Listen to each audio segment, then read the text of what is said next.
Hey guys, welcome to the Lifetime Athlete Podcast. I'm your host, John Zombro. This is episode number 119. So first of all, I'd like to say I hope this podcast finds everyone safe and well. We're all taking things one day at a time right now in light of this COVID-19 pandemic. The interwebs are flooded with information about isolation, training at home, nutrition, and mindset. All of that is great. And we've done some of those things here on the podcast as well. And today, I would like to chat briefly about an eternal concept, one that was made popular by Paul, George, John, and Ringo, that we all can get by with a little help from our friends. And speaking of friends, PK, the sensational, amazing, and awesome co-host, here with me today. How you doing, bro? I am doing good, Jay-Z. I am doing well. No complaints on this end of the line. How about this weather? Well, you know what? I mean, yesterday, spring, maybe the end of winter. I don't know if it's officially spring or not in Southwest Montana. Yesterday was maybe like sunny 60. People are raking their yards. Today, there's 4 inches of fresh snow sitting on my porch. So, I mean, just this is what it's like as winter reluctantly gives way to spring and we have a bit of the mud. So that's what's happening in my house. Yeah, is it wing? Is it sprinter? I don't know. But yeah, I think there was a beautiful sunny day and then a high wind day, and now we have a snow day. So who knows what the next one will be, although I think the forecast suggested several of these snow days. And I'll take it. I'll just take what it gives me and not invest too much emotion into it, because I've Yeah, found over the years that is a futile endeavor. absolutely. Yeah, the complaining or really, letting the weather affect your mood is one of the things that if you get into that trap, you are just a slave to the sunrise. You're just going to be all over the map. Yeah, and keeping with today's title, getting by with a little help from my friends. I get by with a little help from my friend, or I get by with a little help from PK. From PK. Hey, Wow. good morning. Wow. Yeah. Having you sing my name is perhaps the greatest gift I've ever been given. Oh my. It's funny though, because I mean, get by with a little help from your friends. Two times I was, texting with some friends yesterday, or some friends of mine, conversations unfolding, and on 2 separate occasions, 2 different people mentioned just how nice it would be able to get a hug. And in both times, so it happened at the same day, a couple hours apart, and I thought, man, speaking of friends, but we also, like hugs from your friends. Who knew that we were taking hugs for granted, right? Yeah, I mean, I think the reverse distancing eventually is going to be closenessing, or approximating, or whatever the right term is.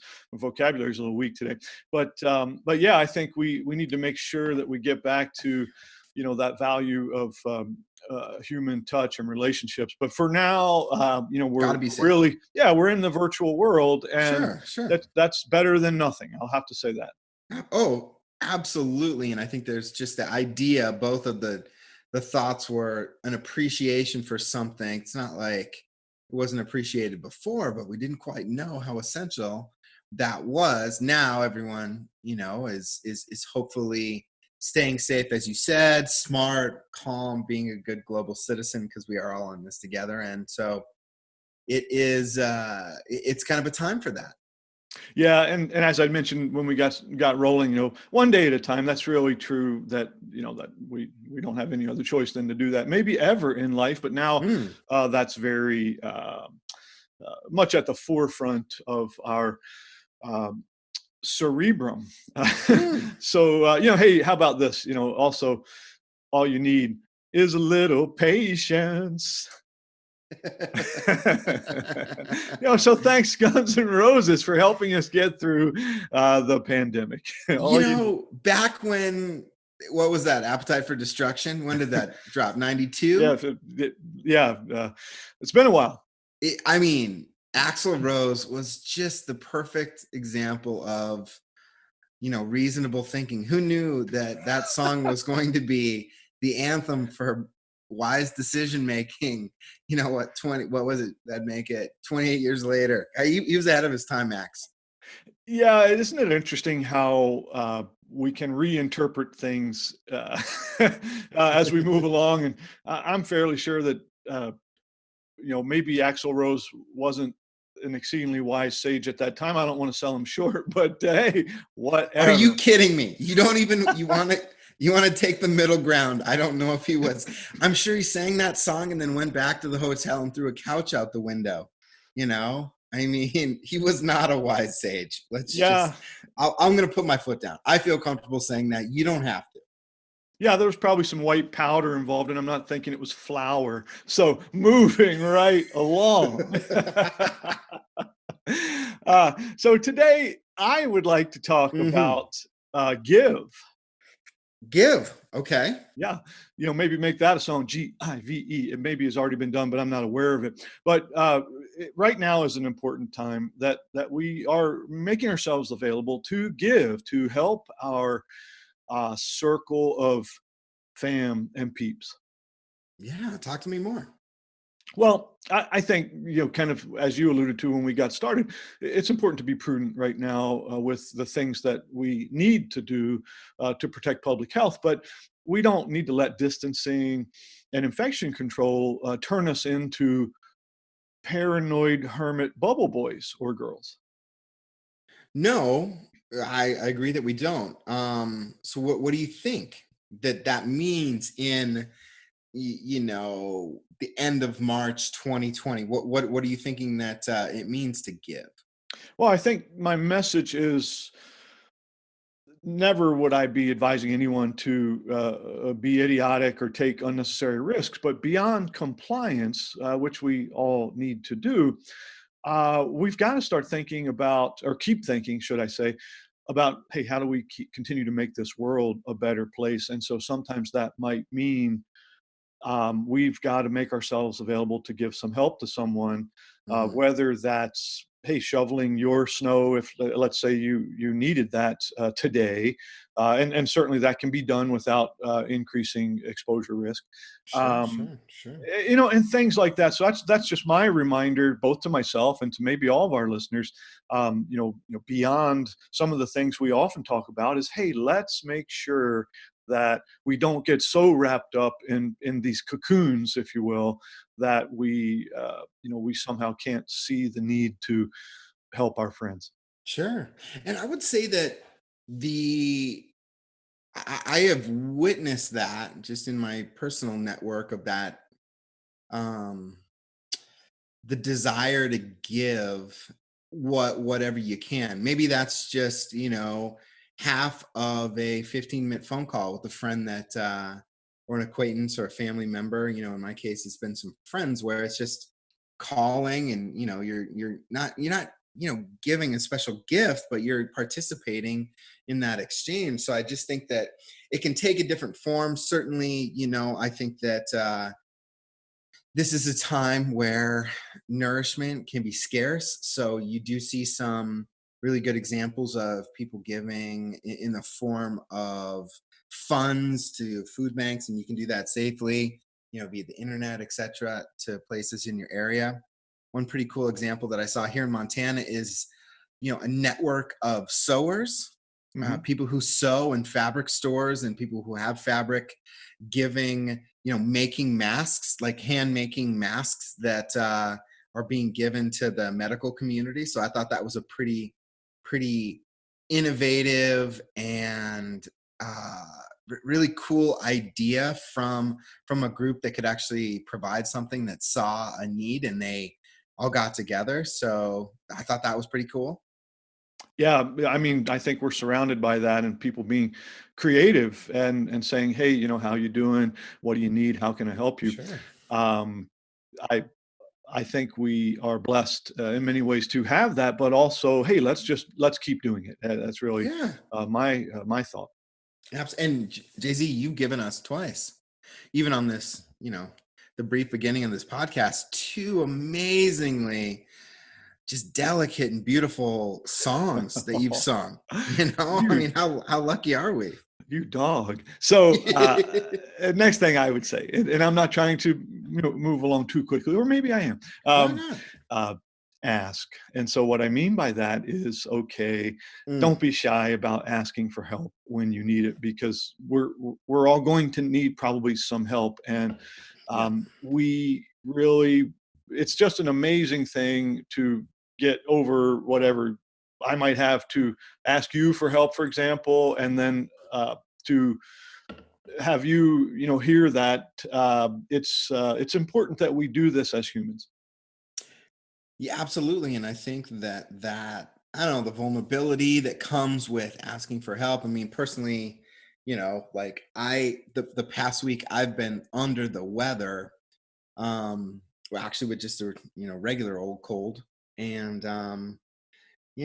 so I had to ask for some help to to get my little dog some exercise and to have some supplies dropped off. And there is certainly there is something in that. I don't know if there's a regular barrier. I don't know if it was hard or if it wasn't, but it was certainly something that I needed to do. And that's just my own like little sliver there in my own small little world. But yeah, sometimes it can be tough. Yeah, there's a chance for joy when we can get over the resistance to ask. And I think Sure. also help it can take many forms. And so it can be those physical things like you described, like dropping off some groceries or other items or other favors. But help can also be advice or even Hmm. a conversation. Hey, let's connect and let's talk about whatever. And that has such value anytime, but particularly at this time. Absolutely. And I have to thank you, JZ, because I asked you for the week off last week and you helped me out by just, you know, giving me some time and you just soloed it. You know, So boss spelled backwards, double S-O-B. Oh man. All right. So next one I've got. So we talked very briefly about giving, about asking. Now it's receiving. mm, mm, tell me, lay So, it on me. so let's say that you are Joe Montana and I'm Jerry Rice. Okay. So we're in a completely amazing. Absolutely. Actually, you know what? Can we switch it around? Because as a third grader, I remember I wanted to be Jerry Rice. I even made a little poster. He was my favorite player. Can I be Rice Yeah, and, sure, sure. and you be Montana? Yeah, what a great honor. I I, agree, by the way. I think they both made Wheaties boxes. So Of that's course always they did. yeah. Legends. They're And here's another thing too, talk about being a lifetime athlete. Uh, you know, Jerry Rice is probably is displaying some of the best athletic longevity of any former NFL player. If you've seen him recently, he's fit, he's athletic, he's healthy, and that's unfortunately not something that always happens to aging NFL players. So obviously there could have been some things that happened during his career, especially when you look at the issues with head Sure. trauma that we have, but also just the practices that Jerry Rice, he's the man. Legend. He was shown, catching passes before the Super Bowl, and he was a legendary workout guy and hard worker as well. It always has to be that way. Talent will get you so far, but Mm, work ethic goes the rest of the way, all the way. So on task, I think it's important that when we receive, we hmm. accept with grace and appreciation. Like you now, as Jerry Rice, soaring across the end zone over a defender, tactfully, with precision, capturing the ball, and then somehow managing to land on your feet. Wow. I mean, yeah, you're right. It's pretty amazing. So I think I got way too far into that, but so really when we're receiving it, it's a chance you know uh, to to go ahead and accept this beautiful thing that we have in our human existence, that we're talking about. And I'd also say we want to receive this time that we have I'm not the biggest Pollyanna silver cloud guy, but I'm going to say this. This is a chance for reflection, for learning, for study, for practice, kind of stepping outside of the normal pace of things and really making our existence perhaps more narrow and deep as opposed to broad and shallow. Absolutely. I think that there's a great argument to be made that if you lead a busy life, and like many of us did prior to this, sort of lockdown and significant reduction, quarantine, that that was a way to stay busy and perhaps distracted, if you want to use that word. And this really is a time where you can't go to that. You don't have that tool in your tool chest. So I think it is a moment where, if you've said, I want to read more, or I have been meaning to fill in the blank on this creative project, or I want to study something, there's a I think there's a huge opportunity here. And that the idea that we just need to sit down and do something, and use that time, not even necessarily productively, but creatively, or sort of experimentally, if you're talking about working on some artwork or a craft project, or tinkering away, or picking up something new. I think it's a real opportunity, personally. Yeah, and I love that concept of um, concentrating and minimizing multitasking and distraction and focusing and doing deep work. And I really think this opportunity or time period may lend itself to us to do such things. And there's almost some irony in all of this because I for a number of years I've been trying to work on being less busy but more productive. Yeah, and you're a pretty productive guy. I want to be. I obviously I can be. There's always room for improvement and progress, but um, and so that not being a jerk, trying Sure. not to be a jerk, and so I'm a joker, and sometimes I get misinterpreted. But people who are usually very well-meaning, I'll run into them, especially over the last few years, and they'll say, "Are you keeping busy?" And Mm. sometimes just in conversation, I'll just say, yeah, sure, I'm not sure we need to go too far into that.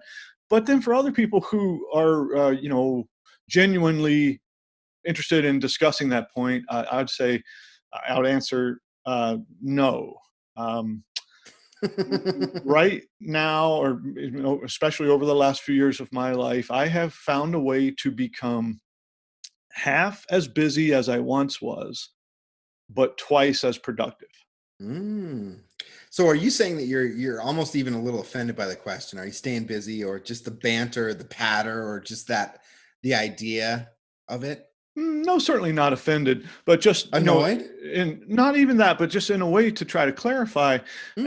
as I started learning more about, productivity and really studying that both through ergonomics and psychology and some other things, and using it in work, what I really found was, gosh, we've got these finite abilities to concentrate and focus and produce high output in these blocks or Totally. chunks. And I said, Totally. okay, I'm going to start doing that more. And so instead of having these day-long grinds where I would jump into the washing machine and just get churned for 12 hours, often most of the time.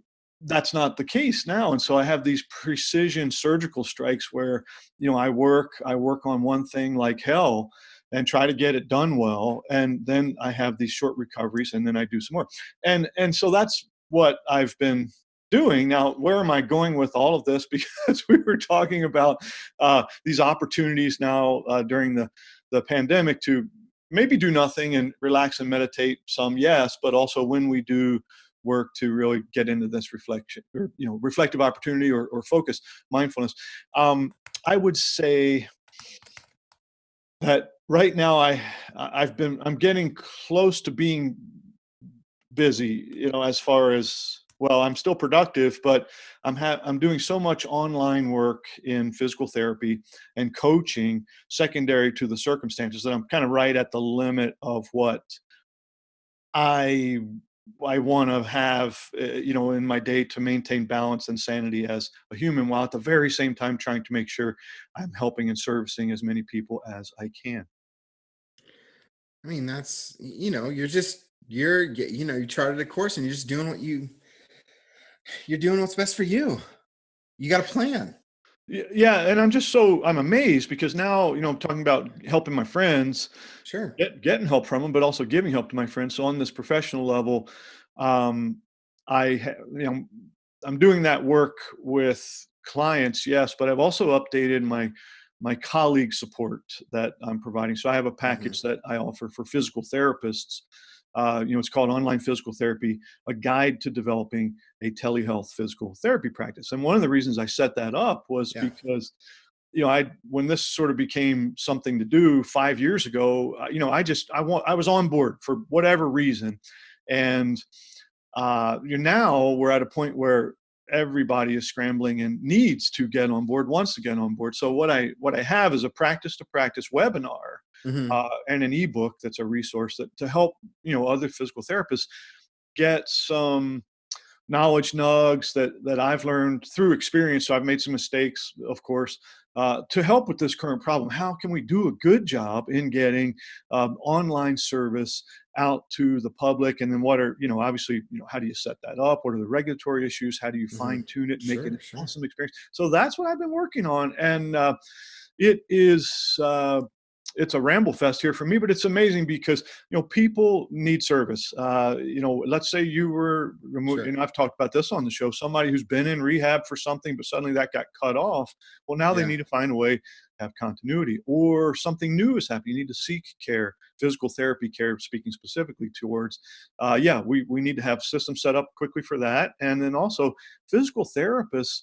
Not only do they need to meet this demand, but and serve this kind of business opportunity use of tech, but they need to stay alive financially. I mean, keep practices afloat. If all of a sudden you don't have a waiting room full of people to work with in the clinic, your staff is home, you're at home, we've got to find ways to help these professionals stay viable so that eventually they're still in the marketplace a few months from now.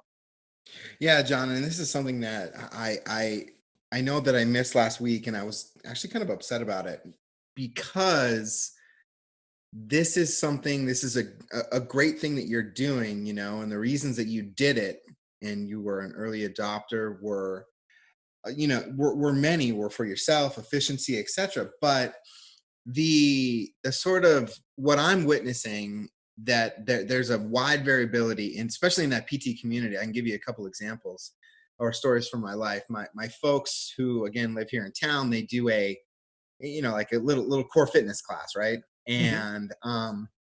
And this is, I guess this would be 3 weeks ago now, sort of like right after the Rudy Gobert NBA shutdown. That was kind of like the the moment in time, the earmark, I think, when things got serious and real in a way that before they weren't.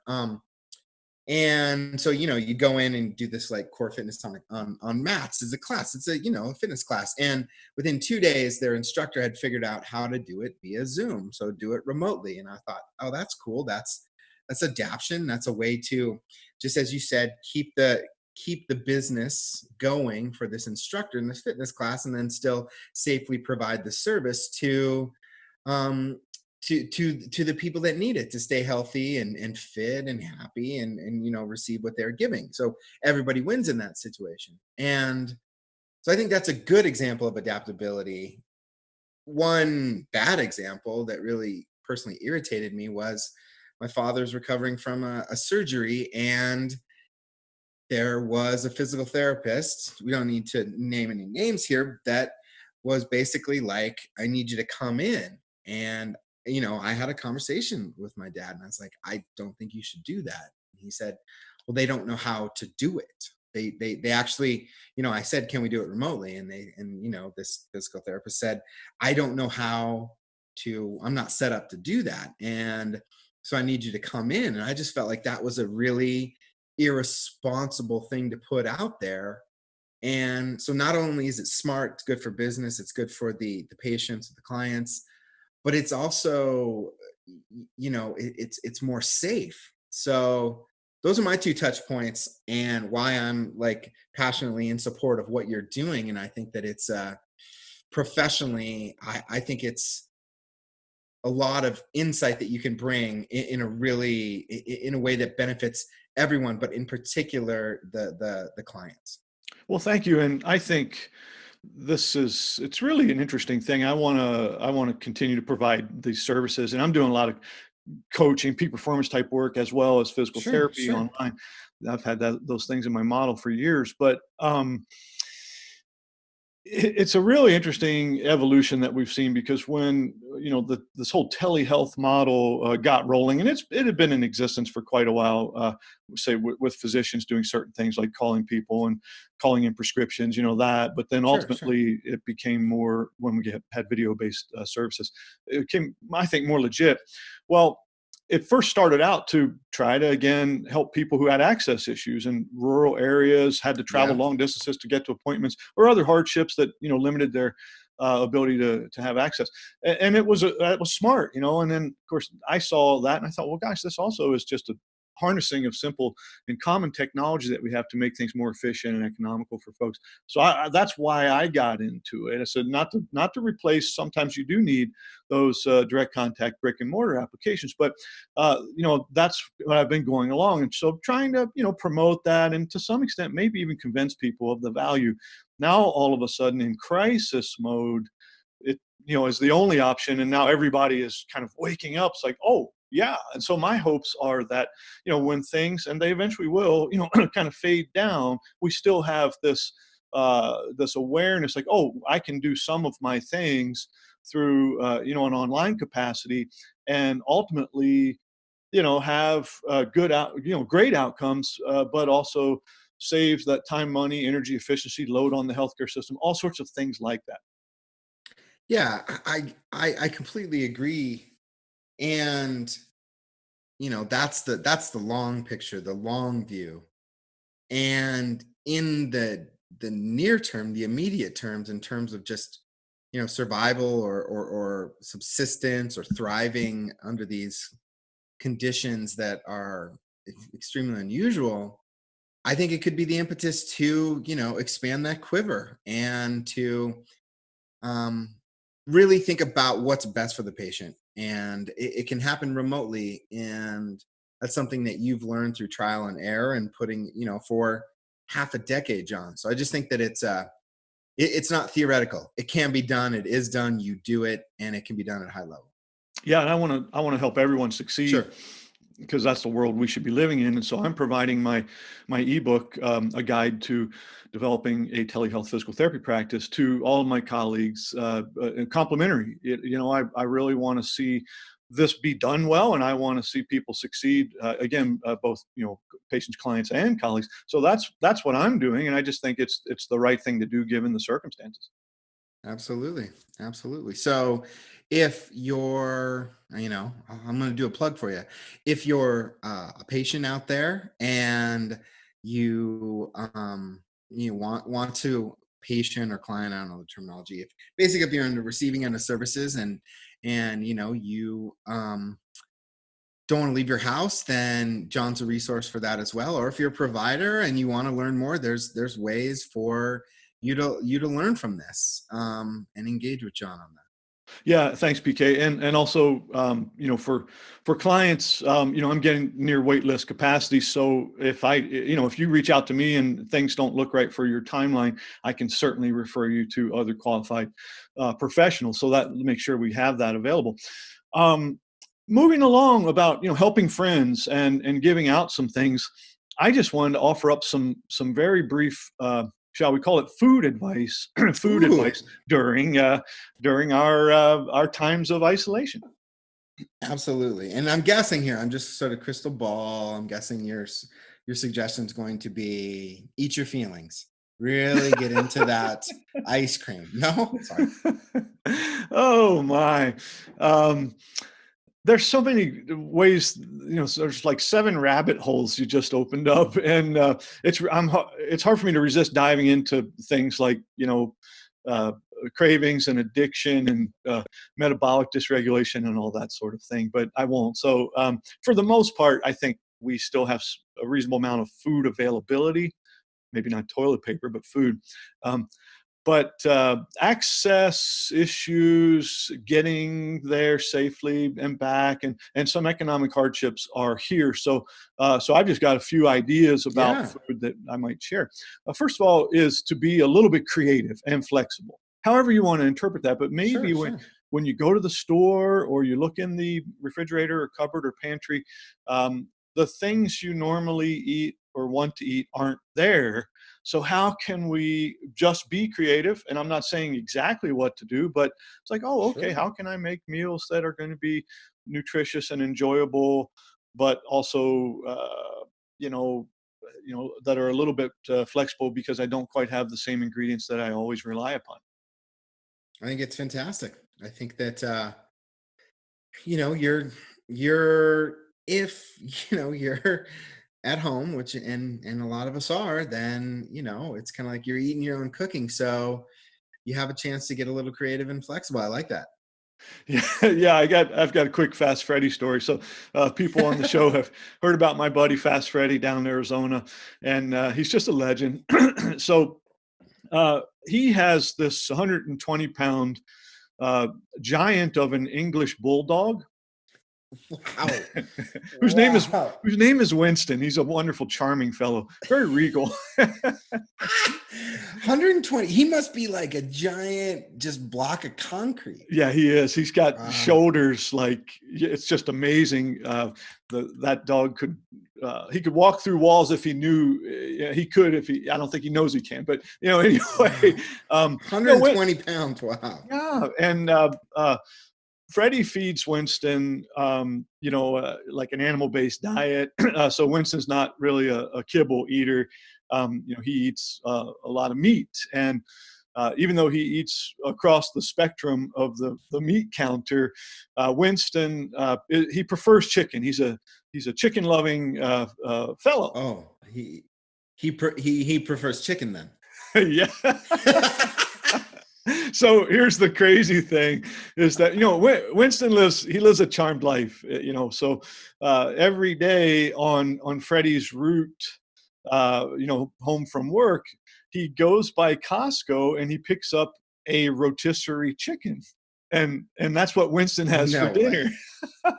No So way. yeah, yeah. And I mean it, and Winston can eat the entire, I've seen it many times, he can eat the entire rotisserie chicken in like 90 seconds. Does he eat the bones and everything? Crunch, crunch, crunch. It's gone. He eats the bones. Oh my. Talk about hitting the dog lottery. Winston, your life could have been very different, my friend. Well, I mean, there's a lot of talk about, evolutionary or ancestral Sure. diets for humans as well as animals, but nonetheless, this is what's Sure. happening. And uh, Freddie had, being flexible, back to this topic, he had been driving past Costco, but, with the 6 foot distance and also the things are going on, Sure. the line was out the door and wrapping all the way around the parking lot. And he thought, well, probably not going to get that for, he calls him Winnie today. So Winnie's not going to get his rotisserie chicken, but he didn't want to disappoint him. So he stopped by the Carniceria, a little local meat counter, and he picked Oh, up oh. 15 pounds of marinated chicken, and they feasted that night on uh, chicken tacos. Oh boy. Well, first of all, that sounds the marinated chicken sounds far superior. Certainly a little bit more work there, but yeah, I mean, there are so many interesting wrinkles and sides to that story. I just I don't think I can ask questions, otherwise we might be here all day. Yeah, I just wanted to kind of, it just occurred to me because we just talked about it the other day. But okay, so here's this thing now. Like when we have things like this happen, whether we're talking about like in the previous thing, okay, now we've got this telehealth model really going strong, but let's sort of keep it in place for the future for the applications where it works best. Same's true for the chest freezer. And we've been on the show talking, Mm. now I guess almost for several years, about the value of the chest freezer and how it can help your nutrition and your budget. And so that's really what I'd like to bring up. Yeah. So, Yeah, I think that's deep. That's a deep topic. yeah, I mean, it depends on whether it's an upright or the the kind that would be deep that you okay. But my whole point would be, look, I'm very respectful of everyone, and certainly for some people, it's not viable because of space or economics. But for most people, you can find on Craigslist even, or at a lot of your local home stores, an Energy Star freezer for just a couple $100. Lasts for years. It costs only a few bucks to run for the entire year, so that doesn't use much electricity, and it pays for itself within the first year because you can have that freezer, and then when the foods that you like are on sale, you can't Mhm. do that now. You can only get two per family, but you can load your freezer up, and so both the cost savings you get by buying in bulk whenever you can, and then having it there, so you're even cutting down on the cost of grocery store trips, at least for those frozen products. Really, it's just a wonderful thing. So I would say, hey, bummer, if you didn't hear our messages and didn't take them seriously, I'm not going to beat down on you too much right now. But when we see a recovery, give it some consideration. Not so much for being like a Uber prepper and ready for things. I'm not so much of that thought, but just to have lots of good, nutritious food that you and your family love on hand at a cost savings. I tell you what, it's wise. It's wise, and I like how you said that. Just kind of earmark that thought for later. You have some time to think about it, and perhaps take action when things return to a semblance of normalcy. I don't know why I've got another story, but I can't help myself today. Don't So, don't had don't a fight guy it. this morning, got some messages from a client, working with in some different capacities for quite a while now, and he's like, "Oh man, the online meat supplier, the meat dropper. I won't use names. There's several of them out there, lots of them actually. Well, they're on a back order, and I'm not going to, da da da." And I said, well, he said, what are your suggestions? I said, well, at this point, do the best you can. Maybe you can search out and find another distributor that's going to help you, or again, the local stores. You have to keep up on that. But he said to me, he's like, and he said it this way, dude. He's like, dude, I should have listened to you months ago when you told me to get the chest freezer. And I was like, yeah, whatever. You're still awesome. Let's just. Yeah, yeah. But I mean, this is yeah, in this moment of reflection. I think we're all sort of saying, well, what could I have? How could I have prepared a little better for this? Anyone that sort of nailed it outside of you, Jay Z, because you're an all star. There's room for improvement. I, I'm not sure that I want to be known as a work in progress. Work in progress, excuse me. Oh, okay. But, but Sure.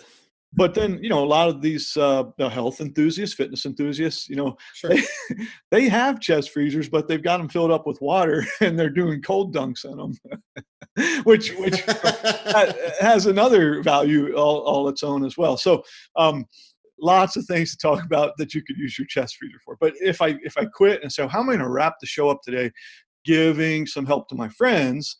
Hmm. Thank you if you're still with us, listeners. You are friends. So maybe a couple simple training tips. Let's hear it. Okay, so we've been inundated, and in a good way, by some really cool people. Like, hey, here's some workouts that you can do with body weight at home, or here's just some ideas how you can modify your training, which I've put out. You can uh, here's some simple things you can do to set up a home gym, different levels of cost. We've done that. Other people, and all those things are good. But I'm going to say we need to take a look at a phrase regarding training. Of course, it's just do it, or in other words, just keep doing it. Hmm. Absolutely. And you're just saying, just maintain, just keep it going. Yeah, definitely like talking about maintenance or deloading phases. But what we don't want to do is not keep training. We want to keep training moderate. But if we, get a little bit despondent and quit, well, Mhm. okay, now we're starting to, ultimately compromise potentially immunity and long-term health and fitness. And we don't have to do it. There's always a way to create the win. Mhm. Mhm. Absolutely. So now my neck's really out on, sticking it out there. So any listener, like if you're listening and you need some help, you want some input to figure out what to do, like, this is my circumstances. What might you recommend? Just ask me. So there we are, ask and give and receive. It's all coming together. So if you contact me at john@thelifetimeathlete.com, I mean, if I get 1,000 people, I have to figure out how to deal with that, and I will. That'll be my problem. I'll really have to look at the productive versus busy discussion, but we'll figure out what to do. What do you have? What do you want? What do you need? What can you do? How do you create the win? And we'll either come up with something to do that maybe you'll let me share on the show, or even you'll come on, as a listener and say, oh, this is what we Oh, did, sweet. Yeah. and I survived this period. So that's what I'd like to do. Kind of, really reach out to the tribe and say, I'm here if you need me, and would love to help. Love it. Absolutely. So again, the man said it. He just said, just ask me. And so it's out there, John at thelifetimeathlete.com. Send him a note if you find yourself in that situation. And as we said at the beginning, hey, one day at a time, just a little patience, and we'll get through this thing together. We're going to try to occasionally, PK and I, we're going to offer some pandemic specific tidbits, but we're also going to get back to our queue of, I lose sleep over these things. I get so many of them, of great topics in performance training and rehabilitation. I've got information about foot function and pronation to update, stress fractures, plantar fasciitis, and training for speed. All that's coming up. I can't wait, and I hope the same is true for you guys. So as always, I'd say, hey, thank you for being with us. Stay safe, stay healthy, and peak performing. Until next time, this is PK and JZ signing off from The Lifetime Athlete, where you can get and stay hard to kill.